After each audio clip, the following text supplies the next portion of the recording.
SIR का विरोध कर रहे विपक्ष को कोर्ट से करारा झटका लगा है। इलेक्शन कमीशन के अधिकार पर अब सुप्रीम कोर्ट ने मुहर लगा दी है। देश के 12 राज्यों में चल रहे गहन वोटर पुनरीक्षण यानी एसआईआर पर विपक्ष को ये एक बहुत बड़ा तगड़ा झटका माना जा रहा है। चुनाव आयोग ने यह साफ कर दिया कि एसआईआर कराने के लेकर के चुनाव आयोग के अधिकारों को चुनौती ही नहीं दी जा सकती। ये लोकतांत्रिक प्रक्रिया के तहत हो रहा है। चुनाव आयोग एक संवैधानिक संस्था है और उसके पास ऐसा करने का पूरा संवैधानिक और कानूनी अधिकार है। इस बात पर देश की शीर्ष अदालत ने मुहर लगा दी है। सुप्रीम कोर्ट ने इस प्रक्रिया को रोकने से साफ इनकार कर दिया और कहा कि अगर इसमें कोई अनियमितता सामने आई तो वो तुरंत सुधार के आदेश देंगे। चीफ जस्टिस सूर्यकांत और जस्टिस जयमाल्या बागची की बेंच ने आरजेडी सांसद मनोज झा की याचिका पर सुनवाई करते हुए ये एक बहुत बड़ा फैसला दिया कि एसआईआर की जरूरत पर सवाल उठाने वाले तर्कों में बिल्कुल दम नहीं है।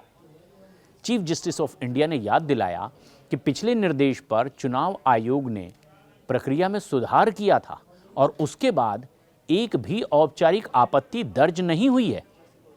याचिकाकर्ता की तरफ से पैरवी कर रहे वरिष्ठ अधिवक्ता कपिल सिब्बल ने एसआईआर की संवैधानिक वैधता पर ही सवाल खड़े किए। उन्होंने ये दलील दी कि देश में लाखों करोड़ों लोग निरक्षर हैं जो कि फॉर्म नहीं भर सकते। उनका कहना है कि मतदाता गणना फॉर्म भरवाना ही अपने आप में लोगों को सूची से बाहर करने का हथियार है। कपिल सिब्बल ने कोर्ट में सवाल खड़ा किया कि मतदाता को गणना फॉर्म भरने के लिए क्यों कहा जा रहा है। चुनाव आयोग को यह तय करने का अधिकार आखिर किसने दिया कि कोई शख्स भारतीय नागरिक है या नहीं। ये सवाल मनोज झा याचिकाकर्ता की ओर से कपिल सिब्बल ने सुप्रीम कोर्ट में खड़े किए, यानी एसआईआर की प्रक्रिया को गलत करार दिया। आधार कार्ड में जन्मतिथि और निवास दर्ज है और 18 साल से ऊपर कोई व्यक्ति अगर स्व घोषणा कर दे कि वो भारतीय नागरिक है तो उसे मतदाता सूची में शामिल करने के लिए यही काफ़ी होना चाहिए। ये तर्क कोर्ट में दिया गया और इस पर भारत के सुप्रीम कोर्ट के chief justice of India Suryakant ने ये कहा कपिल सिब्बल से कि सिब्बल साहब, आपने दिल्ली में चुनाव लड़ा है, वहाँ बहुत लोग वोट डालने नहीं आते, लेकिन ग्रामीण क्षेत्रों में चुनाव त्यौहार की तरह मनाया जाता है। वहाँ हर व्यक्ति को पता होता है कि गांव का निवासी कौन है कौन नहीं है।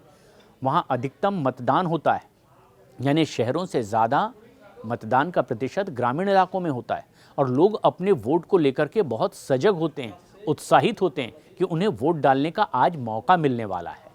चाहे वो किसी भी दें, लेकिन वोट डालने शहरी लोगों से ज़्यादा जाते हैं गांव के लोग। कोर्ट ने यह भी टिप्पणी की कि मतदाता सूची को शुद्ध और अपडेट रखना तो चुनाव आयोग का संवैधानिक दायित्व है और इसके लिए वो ज़रूरी कदम उठा सकता है। जजेस की बेंच ने यह साफ कर दिया कि एसआईआर की प्रक्रिया को लेकर के कोई भी ठोस शिकायत अभी तक के कोर्ट के सामने नहीं आई है। जो तर्क दिए जा रहे हैं उसमें कोई दम नहीं, इसीलिए इसे रोकने का कोई आधार ही नहीं हो सकता, चाहे सड़कों पर सियासी बयानात राजनेता कुछ भी दे रहे हों। लेकिन सुप्रीम कोर्ट में सुनवाई के दौरान कोर्ट ने चुनाव आयोग से कहा कि अगर कोई वास्तविक शिकायत या फिर अनियमितता वाली बात सामने आती है तो वो तुरंत हस्तक्षेप करेगा और सुधार के आदेश भी देगा। कोर्ट ने यह भी भरोसा दिलाया कि कोई भी पात्र मतदाता इस प्रक्रिया की वजह से अपने अधिकार से वंचित नहीं होगा। इसके लिए वो चौकस रहेगा। यानी सुप्रीम कोर्ट ने खुद कह दिया कि कोई भी जो वैध भारतीय नागरिक मतदाता है उसे अगर इसके मतदान के अधिकार से वंचित किया जाता है तो फिर कोर्ट सजग है।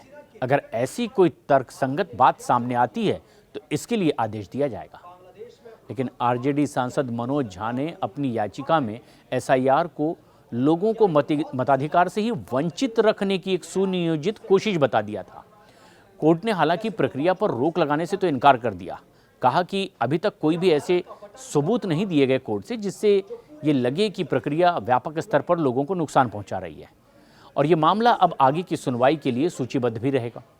लेकिन फिलहाल एसआईआर का काम पूरे देश में बिल्कुल निर्बाध रूप से जारी रहेगा, सुप्रीम कोर्ट ने कह दिया। सुप्रीम कोर्ट ने एसआईआर मामले में 23 बीएलओ की मौत के आरोपों पर भी गंभीर चिंता जाहिर की।